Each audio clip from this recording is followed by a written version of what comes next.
Okay, Sadaf, good morning. Ankita, good morning.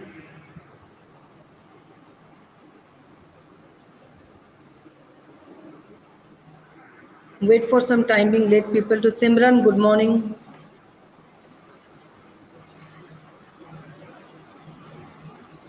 Tanisha, good morning.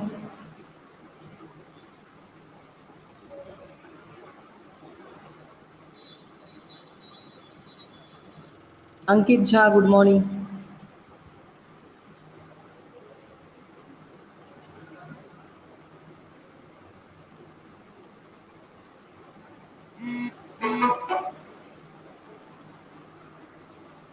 Shujoy, good morning.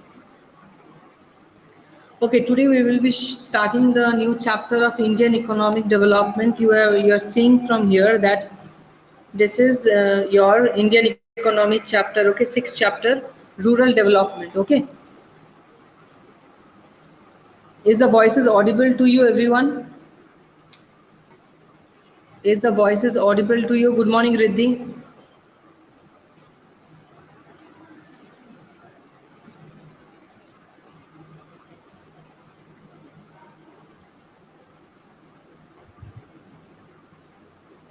You can able to hear my voice? Okay. Okay. We are starting to this class, rural development. Now, students, previous chapter we have done what human capital formation. Okay, in the human capital formation, what we have done, we have seen that how we can able to transform the human resource into human capital. Okay, so that human capital can able to do what? That human capital can able to can be able to produce goods, can be a productive capital, isn't it? In the previous chapter we have done this. Now student, we will come to the another main problem of India. What is that one? It is rural development, rural undevelopment. Before the independence, during the British time or colonial period, we have seen, students, that rural people are being hampered very badly, especially the agricultural sector. Yes, Ashish, good morning. Especially the agricultural sector is being hampered very badly or destroyed. And for that reason, many people faced severe problem. Yes or no? Now, after the development, after the independence, Indian government or planning commission or plan, anything you can say, 5-year plan, they are being continuously providing a support to develop certain areas. Okay, now this area is about rural development. Now we will try to develop the rural area, isn't it? Now we can see, students, it has been told here, agriculture with maximum share of rural economy has grown at a magra rate of 2.7% in the last 50 years. During 2007 to 12, agriculture output has grown at 3.2%.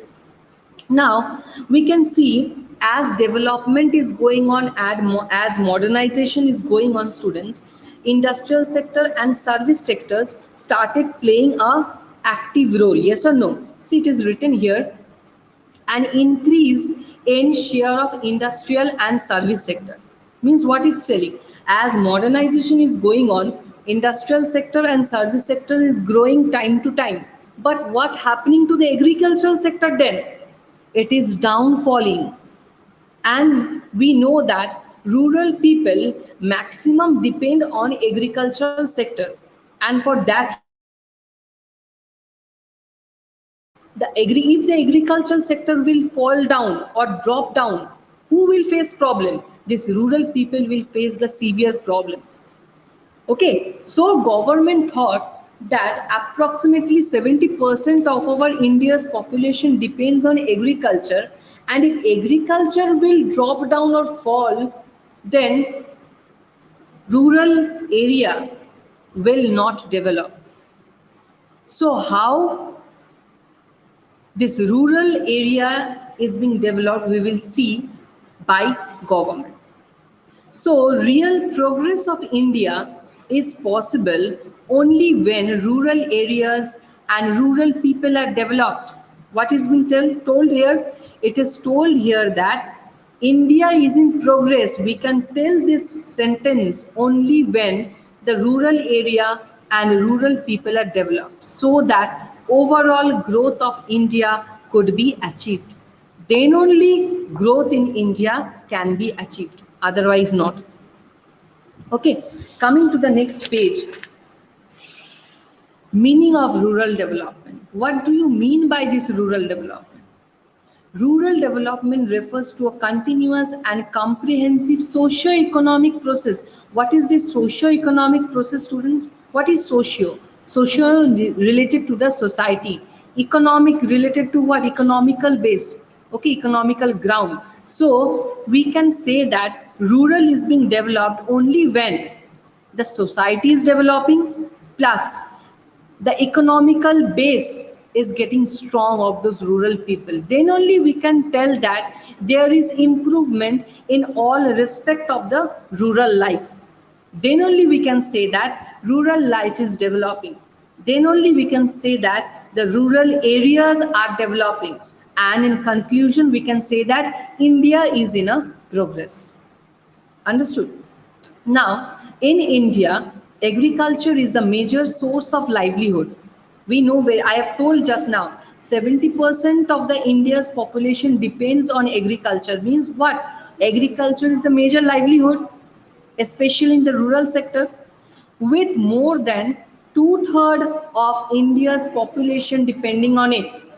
So, development in agriculture will contribute to the betterment of rural areas and rural people. Yes, good morning, Ankita. Okay, rural people account for about three-fourths of total population. Okay, however, they have always lagged much behind the overall progress of the economy. So it is telling that rural people are three-fourths of the total population, but still we are lacking behind related to the progress of the economy. Now we will see that what is the actual role of this 5-year plan. Okay, what this 5-year plan will now play in our country. Okay, we will see in this chapter credit and marketing facilities for rural people, diversification of agricultural activities, organic farming and its significance in sustainable development, which is not there in your syllabus. Okay, recently the deleted portions have been came, no? So in this organic farming is not there in your syllabus. Only two things you will be concentrating in this chapter is your credit and marketing facility, and second, diversification of the agricultural activities. Now, one thing very much be clear in your mind, that whatever you will study in this chapter, you have already done in class 8, 9 or 7, like these things in geography or in history or like all those things, because you will just go through what is animal husbandry, that is only a diversification, animal husbandry, okay, and many more things, fishery, okay, all these things you will be getting through this chapter. Okay, all you have to be very much careful in this chapter is that what is the change you will see. Okay, what is the change you will see in the rural sector or in the rural area before independence and after independence. Okay, now coming to the process of rural development. Now, what are the steps?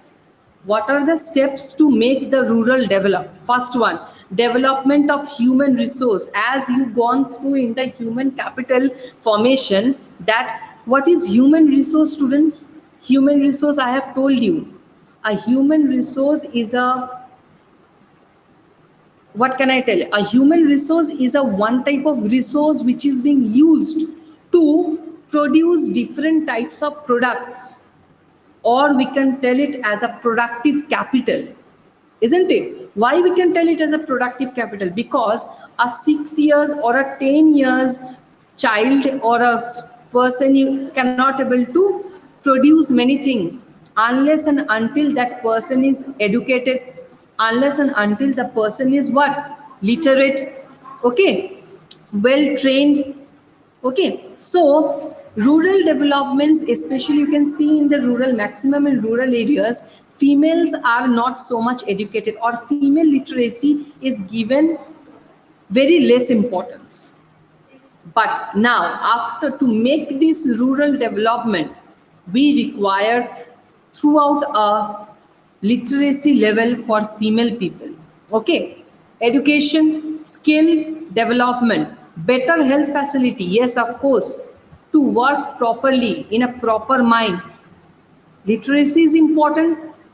Well, training is important. Plus, health facility should be good. If your is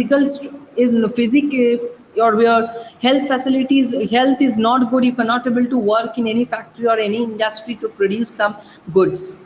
Next development process comes about development of infrastructure, roadways, okay, frequently transportation. Second, of a railway facility, okay, better facilities for agriculture, research and extension, information, okay, dissemination. All these things should be there for to make rural develop. Then comes land reform. You have done in second chapter. What is land reform? Land reform is nothing but what? It's a reconstruction of the land. What is reconstruction of land? Reconstruction of land is nothing but how previously you know that the zamindars have taken what? The zamindars have taken the land from the tillers, from the farmers. Now the time has come to give back the agriculture land to the tillers, to the farmers. In this way, there will be an improvement in socio-economic structure or condition of the rural and needy poor people. Then comes alleviation of poverty, which is very, very important. Poverty is an acute problem you can see in the rural areas, isn't it? So we have to do what? We have to alleviate, we have to reduce, we have to remove this poverty. Okay, serious steps. Good morning, Aryan. Serious steps should be taken to alleviate the poverty. Previously, we have done in the poverty chapter what? We have done in the poverty chapter different types of poverty alleviation program which government has started. Okay, last comes development of productive resources. What is a productive resources? When the human resource can able to do some production process in the sense producing of different types of goods and services, that is a development of the productive resources of each locality to enhance opportunities of employment, particularly other than farming. Okay, productive resources does not mean that a person or a rural person should show his or her interest on farming only. No, not at all. It should show importance on what? It should show importance or can able to do production related work wherever he or she is required to do it. So these are all the process to develop the rural area in a proper way. Then comes, students, rural credit. Now there was a big problem. Rural credit, first of all, we will see that we know that rural people are very much what? They're poor, very needy, cannot able to invest large amount of money. Always they lag behind money. They don't have money in their hand. That's why they suffer. So to start any work, okay, related to the industrial base, related to any factory base, etc., all those, they require money. Then without money they cannot able to work properly, isn't it? So from where they will get the money? So it is the government who has planned to provide some credit or loan or borrowing facility. We will come now. Growth of rural economy depends on timely infusion of capital. What it's telling? It's telling that rural economy can able to grow when we will invest properly on capital goods, to realize higher productivity in agriculture and non-agricultural sectors.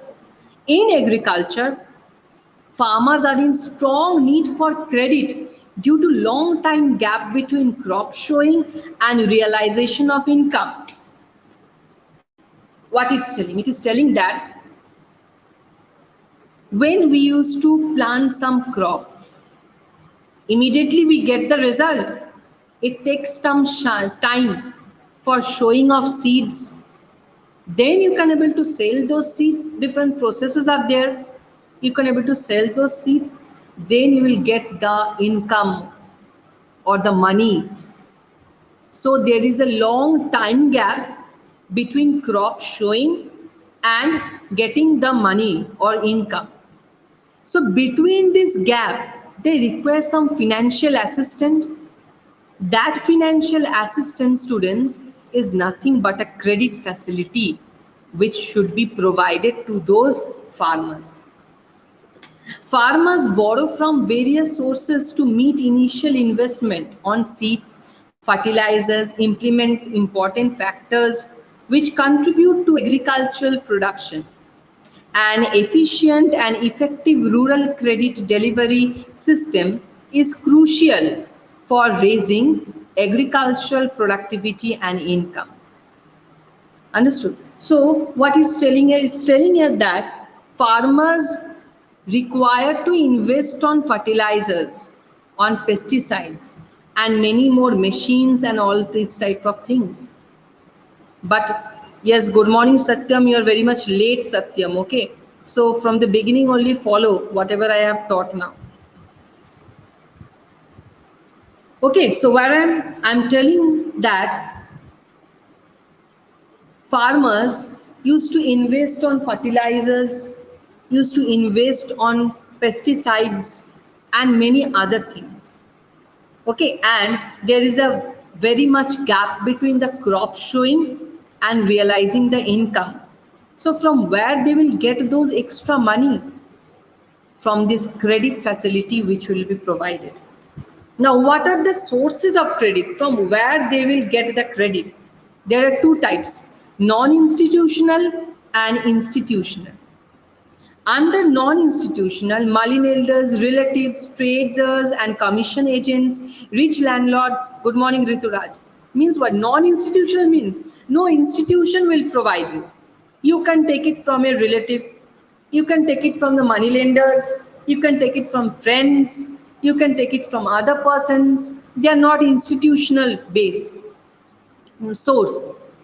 An institutional source is what? Cooperative credit, land development banks, commercial bank credit, regional rural banks, the government, National Bank for Agriculture and Rural Development, which is you know it as a NABARD, self-help group bank. So these are all the institutional sources from where they can able to get credit. And non-institutional, from anybody they can get. Okay, now not giving much more importance to non-institutional, as I've told, give a reading, you can able to understand money lenders, relative, traders and commission agents, rich landlords, they can able to get. We will come to directly to what? Institutional sources. Okay, see students, written here, the various non-institutional sources used to exploit small and marginal farmers by lending to them on high interest rates and by manipulating the accounts to keep them in a debt trap. A major change occurred after 1969 when India adopted the institutional credit approach through various agencies. What it's telling here, it has been seen that institutional sources people, for example, money lenders, if you collect money one time from money lenders, you will fall into debt trap, especially the small and needy farmers. One time they borrow money from them, they just gone out with those money lenders. Every time the money lenders will charge, they will put them into the debt trap. So it is better to collect credit from the institutional sources. Now, what are the objective of the government for these institutional sources? First, to provide adequate credit to farmers at a cheaper interest rates. Second, to assist small and marginal farmers in raising their agricultural productivity and maximizing their income. So we can see from here, students, government will not deteriorate or it will not cause any harm to the farmers. They will provide adequate credit to the farmers at a cheaper interest rate. Government will look for the farmers. Second of all, the government will assist the small and marginal farmers in raising their agricultural productivity for maximizing their income. First comes cooperative credit. What is this cooperative credit? It is to liberate the Indian peasantry from the clutches of moneylenders and to provide them credit at low rates of interest. What is being told here? Cooperative credit has came only to remove the moneylenders or to take out the farmers from the hand of the moneylenders. Okay. Second, land development banks. They provide credit to the farmers against the mortgage of their lands. Loans are provided for permanent improvement of land, purchasing agricultural implements, and for repaying old debts. What is told here? It is told here this land development and how it will help the farmers. The farmers will provide their own land as a means of mortgage. Okay, and they will get the money. And slowly they can start farming in that land, and slowly they can give back the money whichever they have taken, and they can get back their land which they have mortgaged it. Next comes commercial bank credit. Initially, commercial banks played a major marginal role in advancing rural credit. However, after nationalization in 1969, they expanded their branches in rural areas and started directly financing the farmers. So commercial bank credit previously was not there in rural areas. But now in 1969, after just the nationalization, commercial banks started establishing rural areas and immediately they started providing financial help to the farmers. Okay, so these are all the institutional sources. We will continue this institutional sources from regional rural bank from tomorrow onwards. Okay, in same way process. Go through whatever I have done today. Just give a reading for 2 to 3 times. You can able to understand. Okay. So for today, this much only. Thank you everyone. Have a good day.